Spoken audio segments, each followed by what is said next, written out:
Welcome back to your source for Grand Power videos in the English language, GB Guns. I am a avid fan and admitted fanboy, but for good reason on these guns.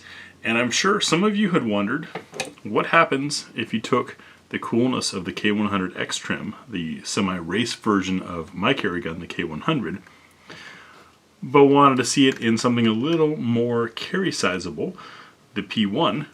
This is a decocker model. Love this gun. Just a slightly shorter barrel than the K100, but otherwise pretty much the same gun.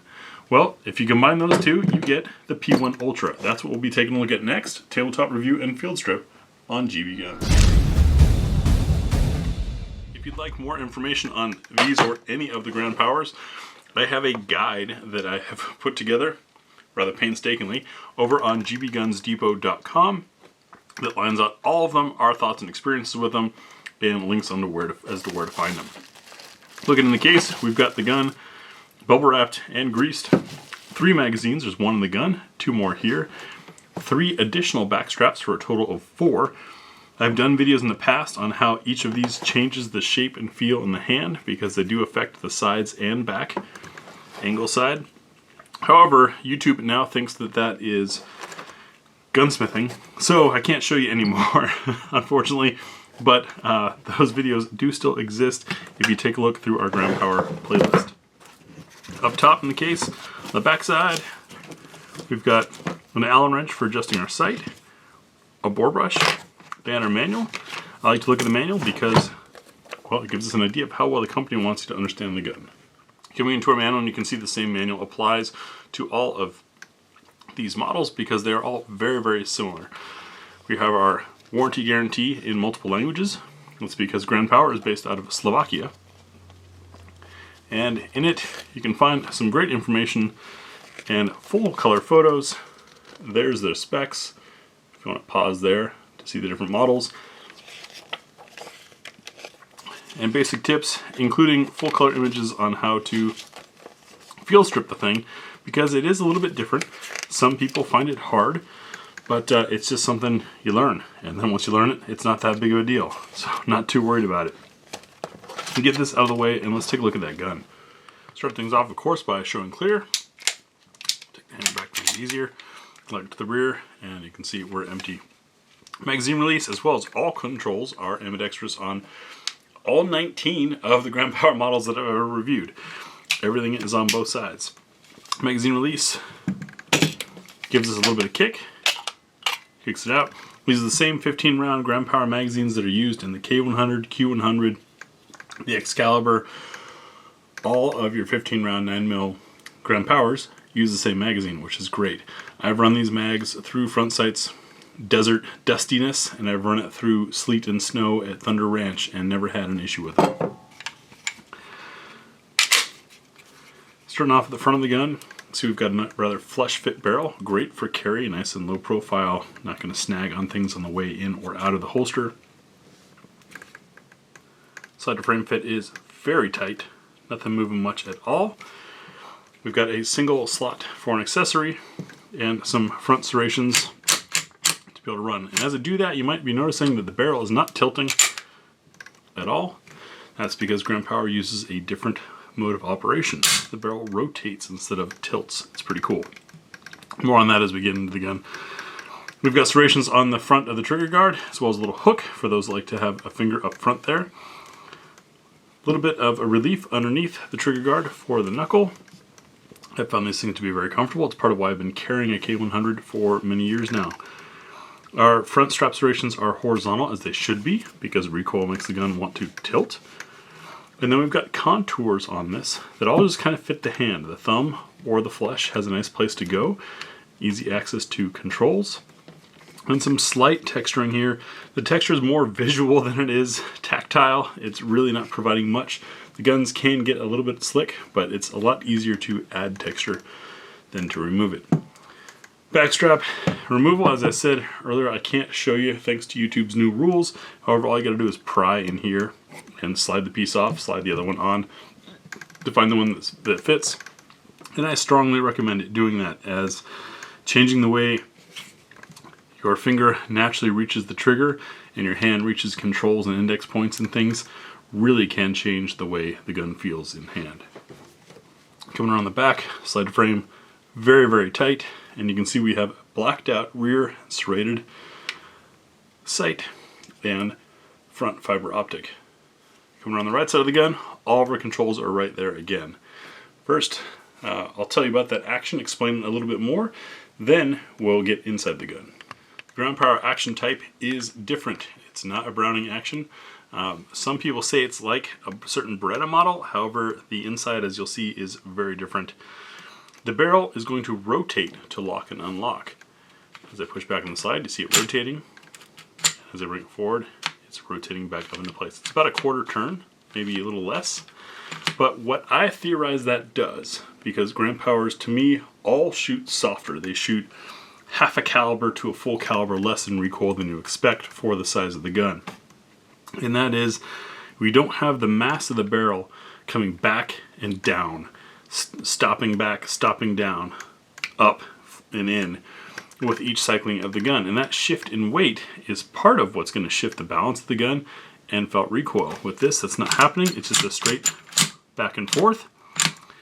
And I'd argue that's probably what makes the difference. There's plenty of slow-mo videos in our Ground Power playlist of these things in action, so you can see how flat they shoot for me, including when I went to Ground Power and visited them in Slovakia and shot some real 124 NATO loads.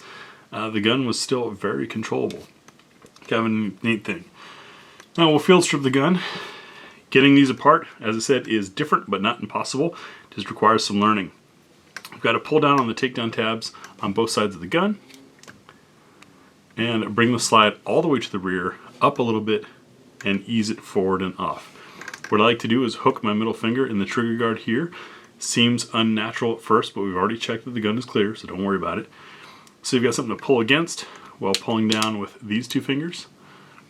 Starting with the hammer back makes life a whole lot easier because you're not fighting the hammer spring.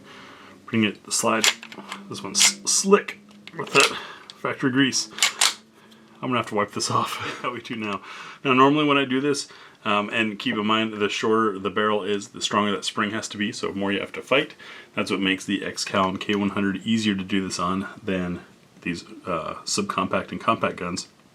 But I typically brace the heel of the gun against my stomach to pull against. I can try to use the table here, it just doesn't look so great on video. So, sorry about that. So we come back, we lift up, and ease it forward. And our slide comes off. Now, the first thing you might notice here is something Grand Power has been doing for decades, but didn't become popular design until somewhat recently, and that is that all of your mechanism, firing mechanism, is sitting inside a billet stainless steel chassis. Now, it's not the serialized part. The frame is still what's serialized on these guns because modularity wasn't a thing when these were first created. However, that keeps all of the pins in place, keeps them from being exposed. Also, as pins try to shift and waller and worry themselves out or into larger holes, they're fighting against stainless steel and billet steel at that versus the polymer of the gun. I think that's a big part of the longevity of Grand Power guns. I also think this chassis is part of what permits such a spectacular trigger. More on the trigger feel later in this video. Another thing you'll notice is we've got initials here, and that's the guy who put this chassis together. Talk about ultimate responsibility. If there's ever a warranty issue and it comes down to construction, right there, they know who put this together. Let's find out what he was doing on that day, why it was able to get out the door without being quite perfect. You can see we've got a nicely polished feed ramp here. It's sitting so low like that because this is one of the few guns where low bore axis is a real thing. You see, since there's no feed ramp on the barrel's just twisting instead of dropping to pick things up. The barrel has to sit lower, and as a result, you can see we're feeding those rounds pretty much right into the barrel, which is pretty neat. Taking our slide, we'll get our barrel out by just making sure it's unlocked, and it rolls out. You can see this beautiful piece. This polished steel part here is what rotates on this roller bearing. You guys can't see it roll because it's so shiny.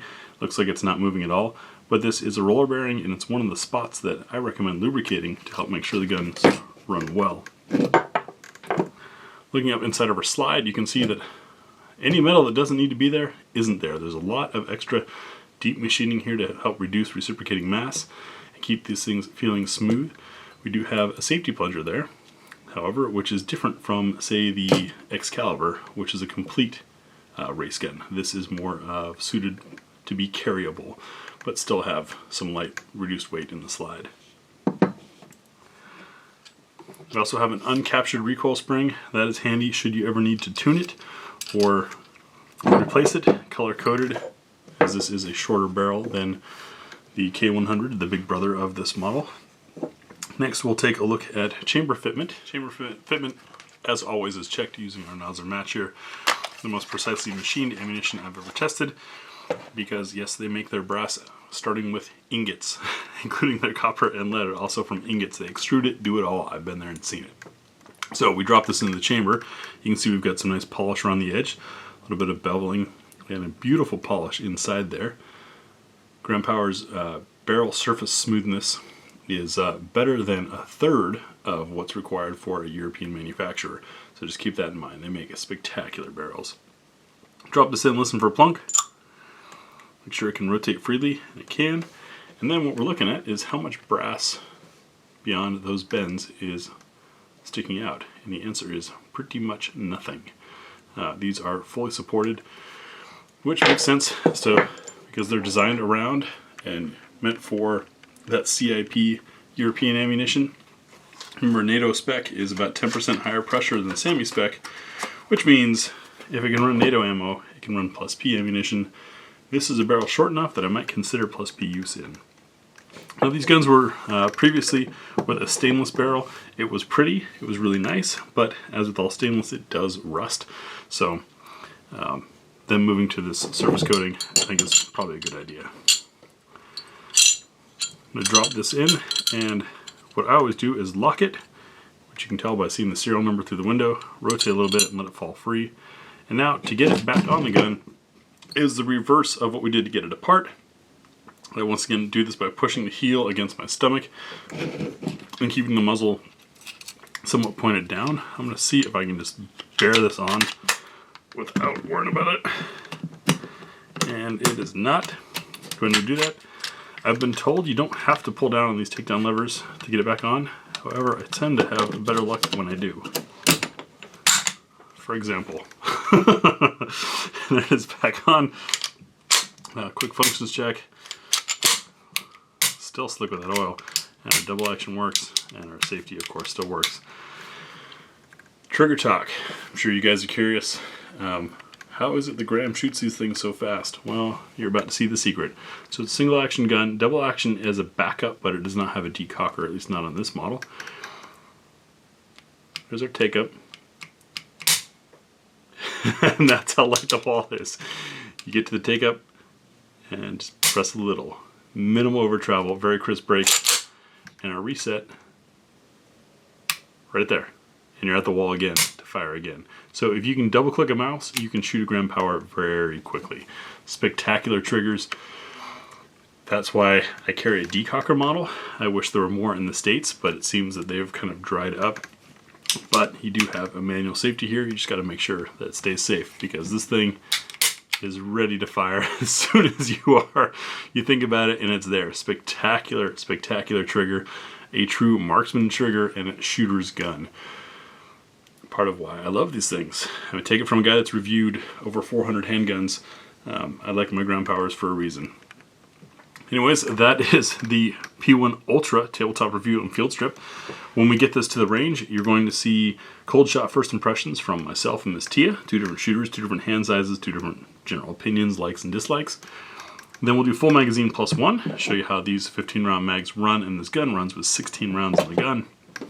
Our trademark What's for Dinner test, running 10 different loads through it to show you what it will eat and what it might not eat.